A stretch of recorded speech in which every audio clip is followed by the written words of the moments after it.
Samedi 10 octobre 2020, bonjour à tous et bienvenue sur RTI 1, il est 6h30. Et on démarre avec cette visite du président Alassane Ouattara à l'intérieur du pays. La visite du président a été marquée du sceau du recueillement. Le chef de l'État est allé s'incliner sur la tombe d'Amadou Gon Coulibaly, ancien Premier ministre arraché à l'affection des siens, mais surtout de la grande famille du RHDP. Le compte-rendu de Viviane Haïma.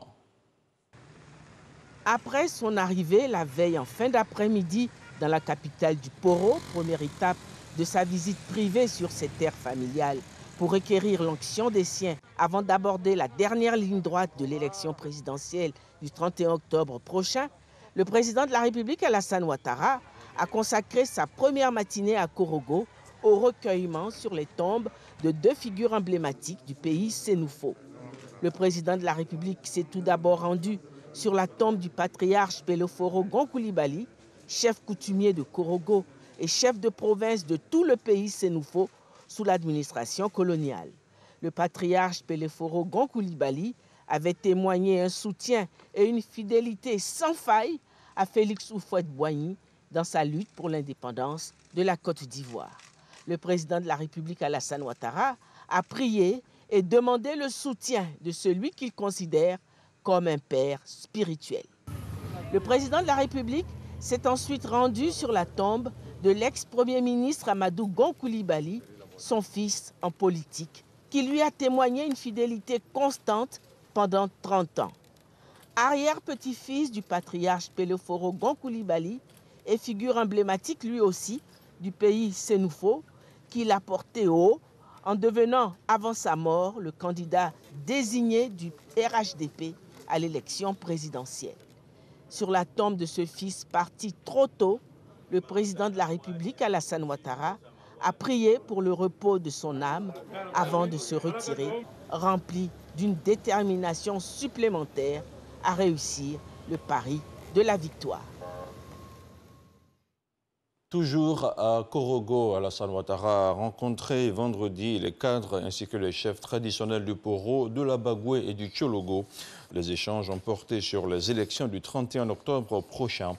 Un scrutin électoral qui doit être apaisé et transparent pour une cohésion sociale confortée en vue d'une paix durable en Côte d'Ivoire. On écoute Alassane Ouattara, il est au micro de Jérôme Kofi Aboula.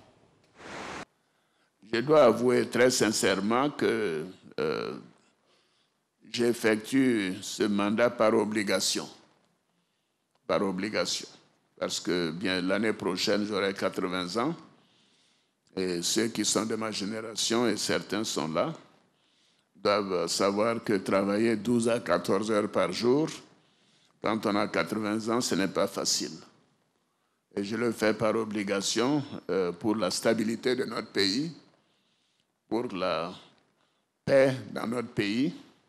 C'est important de penser au futur et de penser à une génération de personnes qui sont attachées à la paix et qui sont attachées à la nécessité pour la Côte d'Ivoire de continuer dans la paix. On continue à parler de la présidentielle 2020, mais cette fois-ci à Abidjan. La commission électorale indépendante CEI s'active pour le scrutin du 31 octobre. Elle a procédé jeudi dernier à la remise d'affiches et de spécimens de vote aux représentants des candidats en lice pour la présidentielle. C'est un reportage de Sidonie Davila. 100 000 exemplaires d'affiches et 10 000 bulletins de vote pour chaque candidat. Les lots ont été remis aux représentants de candidats pour le scrutin présidentiel par la commission électorale indépendante CEI. La loi nous impose de vous remettre 100 000 affiches que vous-même vous pouvez compléter pour montrer à la ville et au monde que c'est moi qui suis candidat, pour ne pas qu'il y ait dol.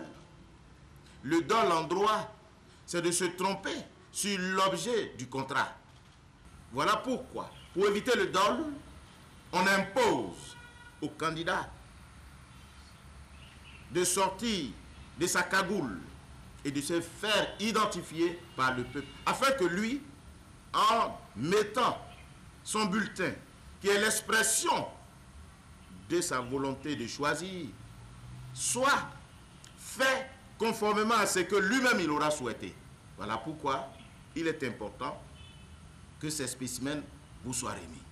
En plus des affiches et des bulletins de vote, la liste électorale définitive éditée par la CEI a été également remise aux représentants de candidats. Tous ces documents, ils devront en user à partir du 15 octobre, date de l'ouverture de la campagne présidentielle. Au nom du candidat Kagame, je remercie la commission électorale indépendante, son président, pour l'accueil chaleureux qu'il nous a réservé. Nous sommes formés. Nous reviendrons ici pour les compléments d'information. Aujourd'hui, nous partons confiants. Je repars très satisfait. Cette cérémonie est la preuve que le processus électoral est bien engagé. Et lorsqu'on parle déjà d'édition des spécimens des bulletins, cela est donc l'expression que l'élection aura bel et bien lieu le 31 octobre. L'absence constatée des deux autres représentants de candidats, Henri Konan Bédié et Afin Guessan, n'a pas empêché le président de la CEI de faire la remise symbolique de leur lot. C'est aussi, pour le président de la CEI, Ibrahim Koulibaly Kubière, l'occasion de rappeler quelques règles d'usage. Alors pourquoi on vous remet les spécimens des bulletins? Mais le bulletin, c'est le moyen par lequel l'électeur vient exprimer son choix pour le candidat qu'il a identifié par le biais des affiches et qu'il a convaincu. Donc ça sera la preuve de l'expression de son choix. Alors, pour cela, il faut que ce choix, conformément à la loi, doit être clair, c'est-à-dire ne doit pas être équivoque. Mesdames et messieurs, représentants des candidats, vous avez pour mission de former la masse, non seulement à comprendre l'intérêt que vous lui portez, mais en même temps, comment exprimer son choix à votre profit le jour de l'élection. Pour mieux comprendre le mode opératoire de l'élection, les caractéristiques du matériel de vote, la CEI prévoit pour le 13 octobre prochain un atelier de formation des acteurs. Barrissement de l'éléphant, c'est le nom de l'opération de sécurisation du scrutin présidentiel qui se tiendra dans quelques semaines seulement. Lancé hier à Grand Bassam, les premiers exercices de simulation ont été faits du 6 au 9 octobre dans 4 localités du pays. Des simulations qui ont permis de déterminer des zones à risque liées au processus électoral qui verra le déploiement sur le terrain de 30 000 hommes. Le compte-rendu de Jean-Marie Djadji. Des exercices de simulation joués dans 4 localités du pays. Ces actions mettent en œuvre le savoir-faire des soldats en matière de sécurité lors des périodes électorales. Une initiative qui prépare le stationnement et le déploiement de troupes relatif à l'opération Barrissement de l'éléphant lancée par l'état-major général des armées dans le cadre de la sécurisation du scrutin présidentiel. L'éléphant barille lorsqu'il veut exprimer sa joie, mais aussi lorsqu'il veut dissuader tout agresseur. Le nom est donc choisi à propos, de sorte à rassurer les populations ou à dissuader tous ceux qui voudraient entraver le bon déroulement du processus électoral. Les forces armées se sont entretenues avec les populations et les élus locaux. Une action qui vise à identifier les lieux de vote de la CEI, les risques de conflit et rassurer les communautés. Nous avons dû organiser plusieurs exercices de simulation. Au nord, à Ferkessédougou, à l'est, à Bonoukou, à l'ouest, à Gagnoua et au sud, à Grand Bassam.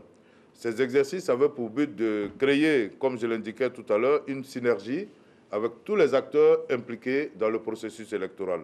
Il s'agissait aussi pour nous de confronter notre ordre d'opération conçu avec les réalités du terrain. 34 339 éléments des forces de défense et de sécurité seront déployés sur toute l'étendue du territoire national. Le plan de sécurisation Barrissement de l'éléphant, dirigé par le général Lassina Doumbia, chef d'état-major des armées, sera opérationnel du 15 octobre au 15 novembre 2020.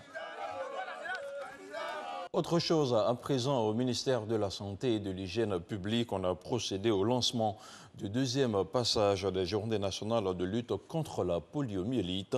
Ainsi, du 9 au 12 octobre prochain, les parents de 0 à 5 ans, les parents dont des enfants âgés de 0 à 5 ans sont priés de les faire vacciner pour les protéger davantage. La correspondance de Kwadio Kwame. Yamoussoukro Juessi. Lancement du deuxième passage des Journées nationales des vaccinations contre la poliomyélite. J'ai vacciné mon enfant pour lutter contre la polio. C'est une maladie qui fatigue les enfants. Donc pour éviter ça, j'ai vacciné mon enfant. Depuis le 25 août 2020, l'OMS a déclaré la région africaine exempte de poliovirus sauvage. Cependant, le poliovirus dérivé de souches vaccinales de type 2 constitue une réelle menace. Aujourd'hui, nous faisons le second passage qui couvre les 113 districts sanitaires de Côte d'Ivoire. L'objectif est de vacciner tous les enfants de 0 à 5 ans et de rattraper ceux qu'on n'a pas pu vacciner lors du premier passage et aussi prendre en charge les nouveaux-nés qui sont nés entre le premier passage et le deuxième passage.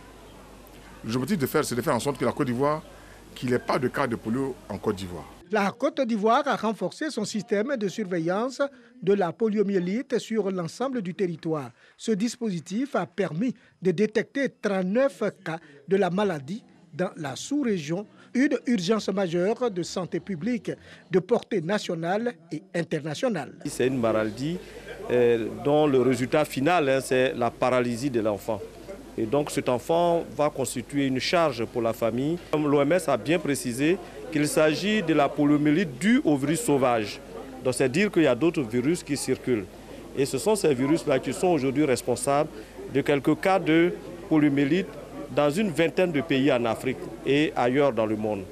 Et c'est pour cela, en Côte d'Ivoire, nous avons eu nos premiers cas au mois de février et à ce jour, nous sommes à 60 cas de paralysie. Et pour nous, 60 cas de paralysie d'enfants en Côte d'Ivoire, c'est trop. Tous les partenaires du système éducatif, les autorités administratives et politiques, les leaders communautaires et religieux, les organisations de la société civile sont invités à s'impliquer pour la réussite de l'opération. Le lancement s'est effectué dans les strictes mesures de la Covid-19. Dans l'actualité internationale, l'Azerbaïdjan et l'Arménie se sont accordés ce samedi sur un cessez-le-feu à partir de midi dans la région séparatiste du Haut-Karabakh. Une région en proie au combat a annoncé la diplomatie russe après des négociations à Moscou entre les chefs des diplomaties arméniennes et azerbaïdjanaises.